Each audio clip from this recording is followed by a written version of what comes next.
ഒരു മുളയുടെ ചെടി അതിൻ്റെ മുത്തശ്ശനായ വലിയ മുളയോട് ചോദിച്ചു, എന്താ മുത്തശ്ശി, ഞങ്ങളിങ്ങനെ ഈ കാറ്റ് വല്ലാതെ ഉപദ്രവിക്കുന്നേ.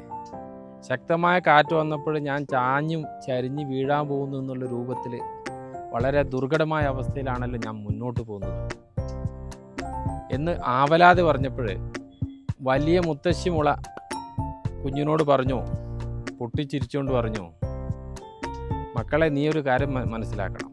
ഈ കാറ്റ് നിന്നെ ഉപദ്രവിക്കാൻ വേണ്ടി വരുമ്പോൾ യഥാർത്ഥത്തിൽ നീ കൂടുതൽ ശക്തനാവുകയാണ്.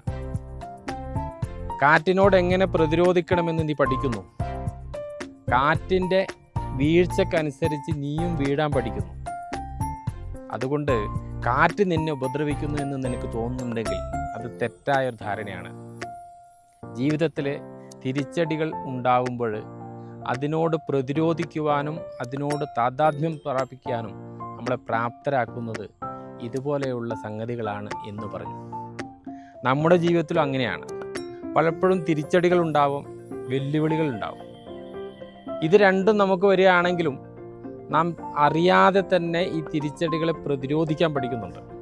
അതേപോലെ തന്നെ ചില സന്ദർഭങ്ങളിൽ ആ മാറിയ സാഹചര്യത്തിനനുസരിച്ച് സാഹചര്യത്തോട് പൊരുത്തപ്പെട്ടു പോകാനും നമ്മളെ പരിശീലിപ്പിക്കുന്നുണ്ട് അനുഭവങ്ങൾ.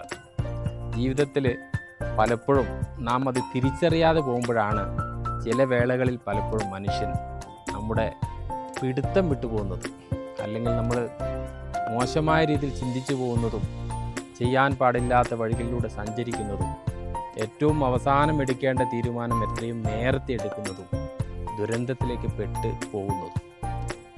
നല്ലത് വരട്ടെ.